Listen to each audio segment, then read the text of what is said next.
Hi hello ನಮಸ್ತೆ friends, ನಾನು ನಿಮ್ಮ ಕನ್ನಡಿಗ ಮಾತಾಡ್ತಿರೋದು. ಏನಪ್ಪಾ ಅಂತಂದ್ರೆ 2026 IPL action retain on release. ಯಾವ್ಯಾವ ಪ್ಲೇಯರ್ನ ರಿಟೈನ್ ಮಾಡ್ಕೋಬಹುದು, ಯಾವ್ಯಾವ ಪ್ಲೇಯರ್ನ ರಿಲೀಸ್ ಮಾಡ್ಬೋದು, ನಮ್ಮ ಪ್ರಕಾರ ಯಾರನ್ನ ನಾವು ಇಟ್ಕೊಬಹುದು, ನಾವು ನೋಡಿರೋ ಪ್ರಕಾರ IPL 2025 ಅಲ್ಲಿ ನೋಡಿರೋ ಪ್ರಕಾರ ಯಾರನ್ನ ಇಟ್ಕೊಬಹುದು, ಯಾರನ್ನ ರಿಲೀಸ್ ಮಾಡ್ಬೋದು ಅಂತ ಡೀಟೇಲ್ಸ್ ಆಗಿ ಮಾತಾಡೋಣ. ಬನ್ನಿ ವಿಡಿಯೋದೊಳಗೆ ಹೋಗೋಣ. ಫಸ್ಟ್ ಲಿಯಮ್ ಲಿವಿಂಗ್ಸ್ಟನ್ ನಮ್ಮ RCB ಪ್ಲೇಯರು. ನಮ್ಮ RCB 8.75 crores ತಗೊಂಡಿದ್ರು. ಚಾನ್ಸ್ಗಳು ಸಖತ್ ಕೊಟ್ರು. RCB chances ಸಖತ್ತಾಗಿತ್ತು. ಬಟ್ ಈ ಮನುಷ್ಯನ ತಗೊಂಡಿದ್ದು ಒಳ್ಳೆ ಫಿನಿಷರ್ ಆಗ್ಬೇಕು, ಸಖತ್ತಾಗಿ ನಮ್ಗೆ ಬಡಿ ಆಟಗಾರ ಬೇಕು ಅಂತ ತಗೊಂಡಿದ್ದು. ಬಟ್ ನಾವು ಓಪನಿಂಗ್ ಕಳ್ಸೋಣ ಅಂತಂದ್ರೆ ಅಲ್ಲಿ ದೈತ್ಯ ಪ್ರತಿಭೆಗಳು ಅಲ್ಲಿ ಆಲ್ರೆಡಿ ಇದಾವೆ, ಆಯ್ತಾ. ಸಾಲ್ಟ್ ಇದ್ದಾರೆ, ವಿರಾಟ್ ಕೊಹ್ಲಿ ಇದ್ದಾರೆ, ರಜತ್ ಪಟ್ ಇದ್ದಾರೆ, ಹಂಗ್ ಬರ್ತಾ ಇದ್ದಾರೆ. ಮತ್ತೆ ಬಾಟಮ್ ಅಲ್ಲಿ ಆಡ್ಸೋಣ ಅಂತಂದ್ರೆ ಇವರು ಬಾಟಮ್ ಆಡೋ ಪ್ಲೇಯರ್ ಅಂತಲ್ಲ. ಸೊ ಇವ್ರನ್ನ ಎಲ್ಲಿ ಫಿಟ್ ಮಾಡೋದು ಅಂತಾನೂ ಗೊತ್ತಿಲ್ಲ. ಅದು ಅಲ್ದಿರ ಇವ್ರ ಕಡೆಯಿಂದ ನಾವು ಅಂದ್ಕೊಂಡಂತ ಪರ್ಫಾರ್ಮೆನ್ಸ್ ಏನ್ ಬಂದಿಲ್ಲ. ಸೊ ನನ್ನ ಅನಿಸಿಕೆ ಪ್ರಕಾರ ಲಿಯಮ್ ಲಿವಿಂಗ್ಸ್ಟನ್ ರಿಲೀಸ್ ಆಗ್ತಾರೆ.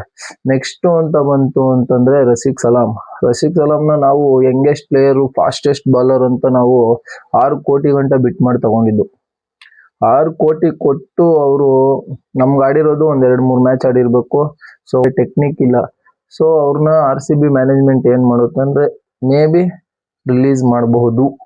ನನ್ನ ಅನಿಸಿಕೆ, ನಾನ್ ನೋಡಿರೋ ಪ್ರಕಾರ ಅಂತಂದ್ರೆ ರಿಲೀಸ್ ಮಾಡಿ ಬೇರೆ ಪ್ಲೇಯರ್ ಚಾನ್ಸ್ ಕೊಡೋಣ ಅಂತ ಹೇಳ್ತೀನಿ. ನೆಕ್ಸ್ಟ್ ಅಂತ ಬಂದ್ರೆ ಮೊಹಮ್ಮದ್ ಶಮಿ. ಯಾಕಪ್ಪ ಮೊಹಮ್ಮದ್ ಶಮಿ ಬಗ್ಗೆ ಮಾತಾಡ್ತಾನೆ, ಯಾಕೆ ಬಾಲಿಂಗ್ ಮಾಡಲ್ಲ ಅಂತಲ್ಲ, ಇಲ್ಲ ಫೇಸ್ ಇಲ್ಲ ಅಂತಲ್ಲ. ಬಟ್ ಈಗ ರೀಸೆಂಟ್ ಟೈಮಲ್ಲಿ ಇಂಜುರಿ ಆಗಿ ಇಂಡಿಯನ್ ಟೀಮ್ ಇಂದ ಸ್ವಲ್ಪ ರೆಸ್ಟ್ ತಗೊಂಡು, ಅದು ಅಲ್ದಿರ ಇನ್ನೊಂದು ಹೇಳ್ಬೇಕಂದ್ರೆ SRH ಅಲ್ಲಿ ಬ್ಯಾಟಿಂಗ್ ಲೈನಪ್ ಸಕ್ಕದಾಗಿದೆ. 300 ಹೊಡೆಯುವಂತ ಕೆಪಾಸಿಟಿ ಇದೆ ಅಂತ ಅವರೇ ಹೇಳಿದ್ರು. ಸೊ ಈಗ ನಾವು ಬ್ಯಾಟಿಂಗ್ ಮಾಡ್ತೀವಿ, 300 ಹೊಡಿತೀವಿ ಅಂತ ಅಂದ್ಬಿಟ್ರೆ ಆಪೋಸಿಟ್ ಟೀಮು 200-250 ಕಟ್ ಹಾಕ್ಬೇಕು.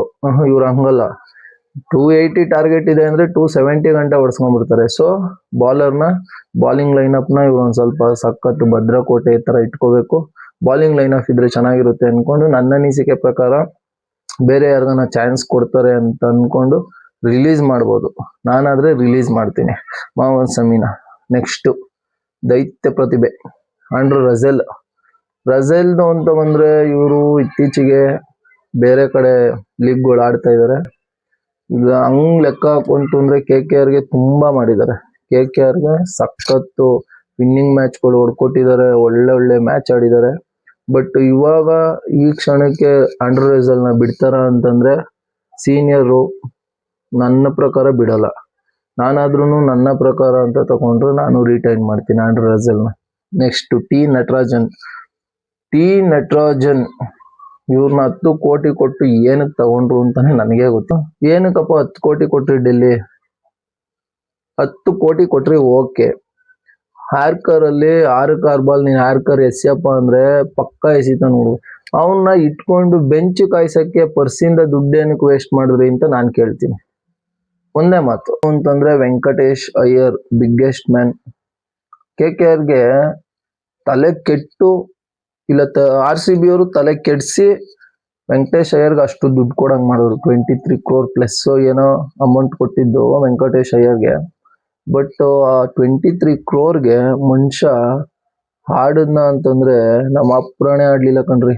ಒಂದು ಚೂರು ಒಂದೇ ಒಂದು ಪಿನ್ ಪಾಯಿಂಟ್ ಆಡ್ಲಿಲ್ಲ ಮನುಷ್ಯ. ಅವನ ಅಜ್ಜಿನ ಬಡಿಯ ಏನು ಅಂತಂದ್ರೆ 23 ಕೋಟಿ ಕೊಟ್ಟವ್ರೆ ಅಂತ ಆಡ್ಲಿಲ್ವೋ, ಇಲ್ಲ ಅಷ್ಟೊಂದು ದುಡ್ಡು ಏನಪ್ಪ ಮಾಡ್ಲಿ ಅಂತ ಯೋಚನೆ ಮಾಡ್ಕೊಂಡು ಆಡ್ಲಿಲ್ವೋ, ಅದ್ ಏನಕ್ಕೆ ಆಡ್ಲಿಲ್ಲ ಗೊತ್ತಿಲ್ಲ. ಬಟ್ 2024 ಅಲ್ಲಿ ಮನುಷ್ಯ IPL ಚಾಂಪಿಯನ್ ಆಗೋಕೆ ಇವರು ಒಂದು ರೇಂಜ್ ಕಾರಣ ಅಂತ ನನ್ನ ಅನಿಸಿಕೆ. ಅದನ್ನೇ ಟೀಮು ನೆಕ್ಸ್ಟ್ ಮಾಡ್ಲಿ ಅಂತ ಅಷ್ಟು ಕೊಟ್ಟು ತಗೊಂಡ್ರು ಗೊತ್ತಿಲ್ಲ. ಬಟ್ ನನ್ನ ಪ್ರಕಾರ ಈಗಿನ ಸದ್ಯದ ಪರಿಸ್ಥಿತಿಗೆ ರಿಲೀಸ್ ಮಾಡೋದು ಬೆಸ್ಟ್. 23 ಕೋಟಿ ಆರಾಮಾಗಿ ಪರ್ಸ್ ತುಂಬ್ಕೊಬಹುದು. ನೆಕ್ಸ್ಟ್ ಪ್ಲೇಯರ್ ಅಂತ ಬಂದ್ರೆ ಡೆವನ್ ಕಾನ್ವೆ, CSKಲಿ ನ್ಯೂಜಿಲೆಂಡ್ ಪ್ಲೇಯರ್ಸು ಒಳ್ಳೆ, ಅವ್ರು ಏನು ಬಂದು ಕೊಟ್ಟು ನಾವು ತಗೊಂಡಿರ್ತೀವಿ ಅಮೌಂಟ್ನ, ಅದಕ್ಕೇನ್ ಬೇಕೋ ಅದು ಆಟ ಆಡ್ಕೊಂಡು ಹೋಯ್ತಿದ್ದಾರೆ. ಬಟ್ ಸಪೋರ್ಟಿಂಗ್ ಪ್ಲೇಯರ್ಸ್ ನಮ್ಮ ಇಂಡಿಯನ್ ಪ್ಲೇಯರ್ಸೇ ಸಪೋರ್ಟಿಂಗ್ ಇಲ್ಲ. CSK ಟೀಮ್ ಮ್ಯಾನೇಜ್ಮೆಂಟ್ ಏನ್ ಅನ್ಕೊಂಡ್ಬಿಟ್ಟೈತೆ ಅಂದ್ರೆ ಇವ್ರನ್ನೆಲ್ಲ ಇಟ್ಕೊಂಡು ಕಪ್ ಎತ್ಬಿಡ್ತೀನಿ, ಇಷ್ಟು ಎತ್ಬಿಟ್ಟಿದೀವಿ, ಈಗ ಎತ್ಬಿಡ್ತೀನಿ, ಹೋಯ್ತು. ಆಗ ಎತ್ತು ಬಿಡ್ತೀನಿ ಮಾಡ್ಬಿಡ್ತೀನಿ ಇಂದಿದ್ದೆಲ್ಲ ಹೋಯ್ತು. ಈಗೆಲ್ಲ ಏನಿದ್ರು ಪ್ಲೇಯರ್ಸ್ ಪರ್ಫಾರ್ಮೆನ್ಸ್ ನೋಡ್ಬೇಕು, ಅವ್ನು ಏನ್ ಬೌಲಿಂಗ್ ಮಾಡ್ತಾನೆ ಏನಿಲ್ಲ ಅದನ್ನ ನೋಡಿ ತಗೊಳ್ಬೇಕು.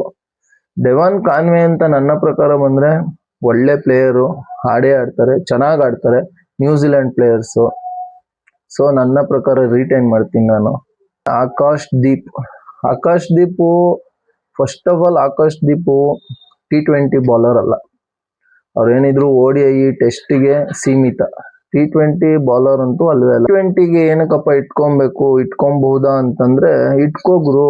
ಇಂಡಿಯನ್ ಟೀಮಲ್ಲಿ ಆಡಿರೋ ಎಕ್ಸ್ಪೀರಿಯನ್ಸ್ ಐತೆ, ಮತ್ತೆ ವಿಕೆಟ್ ಬೇಕಾಗಿರೋ ಟೈಮಲ್ಲಿ ಎಕಾನಮಿ ಸ್ವಲ್ಪ ಜಾಸ್ತಿ ಆದ್ರೂ ಪರವಾಗಿಲ್ಲ ಅಂತ ವಿಕೆಟ್ ಬೇಕಾಗಿರೋ ಟೈಮಲ್ಲಿ ವಿಕೆಟ್ ಎತ್ಕೊಟ್ಟಿದ್ದಾರೆ.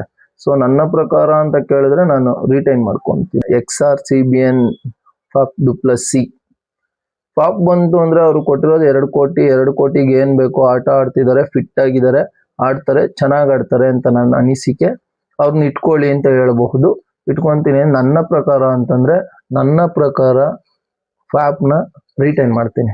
ನೆಕ್ಸ್ಟ್ ಬಂತು ಅಂದ್ರೆ ಜಾಕ್ ಫ್ರಾನ್ಸರ್ ಮ್ಯಾಕ್ಗರ್ಕ್. ಇವರು 2024 ಅಲ್ಲಿ ಎಲ್ಲ ಟೀಮ್ಗೂ ಜ್ವರ ಬರ್ಸ್ದಂತ ಒಬ್ಬ ಪ್ಲೇಯರ್ ಅಂತಂದ್ರೆ ಮ್ಯಾಕ್ ಗರ್ಕ್. ಇವರು ನಿಂತ್ರೆ ಸಾಕು. ಈಗ ಆಡ್ತಿದಾರಲ್ಲ, ಅಭಿಷೇಕ್ ಶರ್ಮಾ ಆಡ್ತಾ ಇದಾರೆ, ನಮ್ಮಲ್ಲಿ ಸಾಲ್ಟ್ ಆಡ್ತಾ ಇದಾರೆ. ಇವ್ರು ಅವಾಗಲೇ 2024 ಅಲ್ಲೇ ಹೊಡೆದಾಡ್ಬಿಟ್ಟವ್ರೆ. ಒಂದ್ ಪಾಯಿಂಟ್ ಆಫ್ ಟೈಮ್ ಅಲ್ಲಿ RCBಲಿ ಆಪೋಸಿಟ್ ರನ್ ಔಟ್ ಆಗಿದ್ದು ಖುಷಿ ಪಟ್ಟು ನನ್ನ ಮಕ್ಕಳು ನಾವು. ಯಾಕಂದ್ರೆ ಅಂತ ಫಾರ್ಮ್ ಅಲ್ಲಿ ಇದ್ದ ಮನುಷ್ಯ 2025 ಅಲ್ಲಿ ಆ ಫಾರ್ಮ್ ಏನಾಯ್ತು ಹಂಗೆ ಕೆಳಗಡೆ ತಗೊಂಡ್ಬಂದು ಗುಂಡಿ ತೋಡ್ಬಿಟ್ಟು ಹೂತ್ಬಿಟ್ಟು ಬಂದಿದ್ದ IPLಗೆ 2025 ಅಲ್ಲಿ. ನನಗನ್ಸಿದ ಮಟ್ಟಿಗೆ 1 ವರ್ಷ ಆಡ್ತಾನೆ, 1 ವರ್ಷ ಆಡಲ್ಲ, 1 ವರ್ಷ ಆಡ್ತಾನೆ ಅನ್ನೋ ಬೇಸ್ ಮೇಲೆ ನಾನು ರಿಟೈನ್ ಮಾಡ್ತೀನಿ. ಮಾಯಾಂಕ್ ಯಾದವ್ ಈಗ ಸದ್ಯದ ಪರಿಸ್ಥಿತಿಲಿ ಟೀಮೇ ತಗೊಂಡಿರುತ್ತೆ ರಿಲೀಸ್ ಮಾಡ್ಬೇಕು ಅಂತ ನಾನು ಆಕ್ಚುಲಿ ರಿಲೀಸ್ ಮಾಡ್ತೀನಿ. ಮಾಯಾಂಕ್ ಯಾದವ್ ಈಗ ಆಲ್ರೆಡಿ ಇಂಜುರಿಯಲ್ಲಿ ಇದ್ದಾರೆ. ಸೊ ಈಗ ಏನಾಗುತ್ತೆ ಅಂತಂದ್ರೆ ನಿಮ್ಗೆ ಮಾಯಾಂಕ್ ಯಾದವ್ಗೆ 11 ಕೋಟಿ ಕೊಟ್ಟು ತಗೊಂಡಿದ್ದಾರೆ. 11 ಕೋಟಿಗೆ ಏನ್ ಆಡಿದಾನೆ ಏನು ಇಲ್ಲ ಅಂತ ನನಗೆ ಗೊತ್ತೇ ಇಲ್ಲ. ಅಷ್ಟು ಫಾಸ್ಟ್ ಆಗಿ ನೀನ್ ಬಾಲ್ ಮಾಡ್ತೀವ ಮರೆಯ, ಎಲ್ಲಿ ಫೀಲ್ಡ್ ಸೆಟಪ್ ಮಾಡಿಸ್ಬೇಕು ಅನ್ನೋ ಒಂದು ಮಿನಿಮಮ್ ಕಾಮನ್ ಸೆನ್ಸ್ ಮಾಯಾಂಕ್ ಯಾದವ್ಗಿಲ್ಲ ಅಂತ ನಾನ್ ನೋಡಿರೋ ಪ್ರಕಾರ ಹೇಳ್ತಿರೋದು. ನಿಮ್ಮ ಅನಿಸಿಕೆ ಇದ್ರೆ ಕಮೆಂಟ್ ಮಾಡಿ. ಸೊ ಇದನ್ನ ಹೇಳಬಹುದು. ಅವ್ರನ್ನ ನಾನಾದ್ರೆ ರಿಲೀಸ್ ಮಾಡ್ತೀನಿ, ಟೀಮ್ ಆದ್ರೂ ಅದೇ ಮಾಡುತ್ತೆ. ಯಾಕಂದ್ರೆ ಅವ್ರಿಗೆ ಈಗಾಗ್ಲೇ ಇಂಜುರಿಲಿ ಇದ್ದಾರೆ, ಸೊ ರಿಲೀಸ್ ಮಾಡ್ಲೇಬೇಕು. Marcus Stoinis attitude. ನಮ್ಮ ಹಾರ್ದಿಕ್ ಪಾಂಡ್ಯನ್ ಏನ್ರಿ ಆಟಿಟ್ಯೂಡ್ ಇರೋದು? ಇವ ಹಿಂಗೈತೆ, ಏನ್ರಿ ಆಟಿಟ್ಯೂಡ್ ಅವ ಹಿಂದು?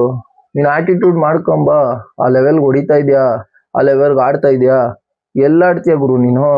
ಆ ಲೆವೆಲ್ಗೆ ನೀನ್ ಆಡಿರೋದು ನಾನು ನೋಡೇ ಇಲ್ಲ. ಆಟಿಟ್ಯೂಡ್ ಮಾಡ್ಕೊಂಡು ಬಾಲಿಂಗು ಬ್ಯಾಟಿಂಗು ಆಲ್ರೌಂಡರ್ ಅಂತ ತಗೊಂಡಿರೋದು. ಈಗ ಸೊ ನನ್ನ ಪ್ರಕಾರ ಆದ್ರೆ ಪಂಜಾಬ್ ಅವರು ಇವ್ರನ್ನ ರಿಲೀಸ್ ಮಾಡೋದು ಒಳ್ಳೆ ಕೆಲಸ. ನನ್ನ ಪ್ರಕಾರ ಆದ್ರೂ ನಾನು ರಿಲೀಸ್ ಮಾಡಾಕ್ತೇನೆ. ಮತ್ತೆ ಈ ವಿಡಿಯೋ ನಿಮ್ಗೆ ಇಷ್ಟ ಆಗಿದ್ರೆ ಸಪೋರ್ಟ್ ಮಾಡಿ, ಲೈಕ್ ಮಾಡಿ, ಸಬ್ಸ್ಕ್ರೈಬ್ ಮಾಡಿ. ಪ್ಲೀಸ್ ಸಪೋರ್ಟ್ ಮಾಡಿ. Thank you.